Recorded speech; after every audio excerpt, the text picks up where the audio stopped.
Live from Fargo and serving you on TV, online, and on the go. This is Valley News Live at 5. Every day, an average of 22 veterans across America commit suicide. Good evening. Thank you for joining us. A push is on to provide veterans more of the counseling services they need right here in the Valley. Valley News Team's Neil Carlson shows us how some are lobbying for a new Veterans Service Center in Grand Forks.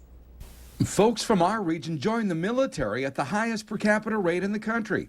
But when they return home, many vets in Grand Forks and other parts of the Northern Valley need to drive to Fargo for counseling services. Counseling to help them with post-traumatic stress. It's important because it's for our combat veterans that are transitioning back into their normal lives, coming back here once they're out of the combat zone. We need to work with them, and it also affects the family. It doesn't just affect the military member, the veteran man or woman. It affects their family members as well. The Veterans Service Center would also serve veterans over on the Minnesota side of the river in Polk County and possibly some other adjoining counties. In all, some 9,000 veterans in the Northern Valley. North Dakota Congressman Kevin Kramer and Senator Heidi Heitkamp are lobbying the Veterans Administration to furnish a vet center in Grand Forks. North Dakota has the highest percentage of highly rural veterans in the country. We absolutely need to make sure that the services that they've earned are actually available to our vets, especially as it relates to behavior and mental health. The other key point with this will be outreach to Walsh County, Polk County, Nelson, maybe Trail as well, where it'd be a shorter drive going from Fargo, because if you lose that 2, 3, 4 hours, depending on the weather, then that's 3, 4 veterans that you could have seen that day. Congress has already approved $258 million for readjustment counseling services. It's now hoped some of that money will be directed toward a new vet center in Grand Forks. Neil Carlson, Valley News Live. If you'd like to learn more about all this, an open house will be held on February 23rd from 1 to 2 p.m. at the Veterans Service Center offices in Grand Forks, or you can call 780-8296 for more information. Fergus Falls residents are heading to that city's police station tonight to hear about a level 3 sex offender who's moving to town. 59-year-old George Cota Jr. was convicted in Otter Tail County in 1994 for first-degree criminal sexual conduct. He has a history of sexual contact with girls as young as 9 years old. Cota was sentenced to 30 years, but is being released after serving over 21 years. As a level 3 offender, Cota has the highest likelihood of committing another offense. That meeting starts at 6 tonight. It will bring you the latest on Valley News Live 10 at 10. Pretty mild and uneventful today, but what about tonight? Here's Chief Meteorologist Hutch Johnson with First Weather. Hutch?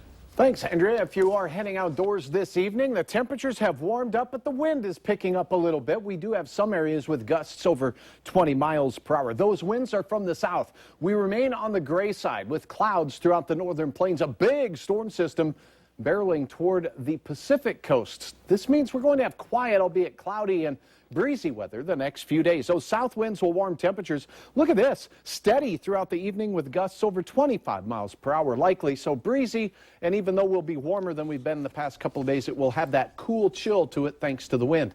Near 30 as well in Grand Forks this evening, so everybody's had a chance to warm up. Now, will we get this combination right, the wind, the warmth? I'll have details on what you can expect the next couple of days because we'll get even warmer than what you're seeing right now. And it does look like there'll be a chance for some precipitation too. We'll tell you all about it here in just a few minutes. All right, thanks, Hutch. You bet.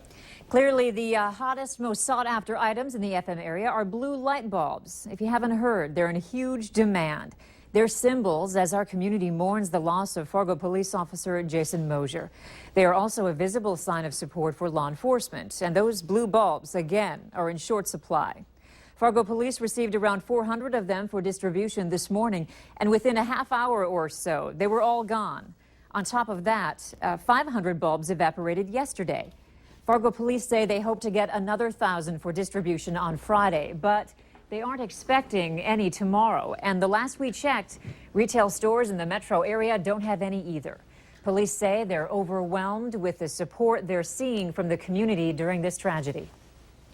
A lot of thank you. We appreciate your service. We appreciate what you guys do. I mean, it's amazing what people are saying to us. I mean, it's just the outpouring support is just unbelievable. Moorhead police are also expecting a shipment of blue bulbs sometime Friday. We'll let you know the latest on that as soon as that information is available. With over 700 police squad cars and thousands of people attending Officer Jason Mosier's funeral, Fargo hotels and businesses are gearing up for an influx of people. What they're doing for Mosier's family and out-of-town officers, coming up on Valley News Live at 6. A man was arrested in connection with a domestic disturbance this morning at the Dilworth Walmart. Myron Jensen of Fargo faces charges for drug possession and paraphernalia. Law enforcement arrived on the scene around 3 a.m. Walmart shoppers were allowed to remain in the store at the time of the arrest. OPEC announced Tuesday that it will be freezing oil production in an effort to bring back the market. But Iran is back in the mix and could shake things up. Our Washington Bureau correspondent Alex Miller explains what's at stake. Well, right now there's such a surplus in oil, and the world's biggest players, OPEC minus Iran, are concerned that the world's inventories are just going to fill up and consumers are not going to want to buy their oil, and they're going to have to keep dropping the prices. Now, yesterday, OPEC definitely showed their cards just a little bit, but with Iran in the mix, they're not showing their hand just yet. Decades of crippling sanctions against Iran are coming to a halt, and with that, they're looking to break back into the oil game. But they're doing so when oil prices are at record lows, and with 40 to 50 million of their own barrels in storage waiting to be sold. I think they're already finding that they're having trouble selling that oil. World supply is already outpacing demand by about 1.5 million barrels a day. Iran says they still plan to ramp up production. Senator Heidi Heitkamp is skeptical. They can say that, but at these prices, it's going to be hard to attract the kind of investment. Their additional oil really is adding to the saturation, but not creating the saturation of what's happening. Senator John Hoeven is not. He says the Iran deal made it easier for our enemies to export oil. And now he's concerned about Iran getting back into the industry.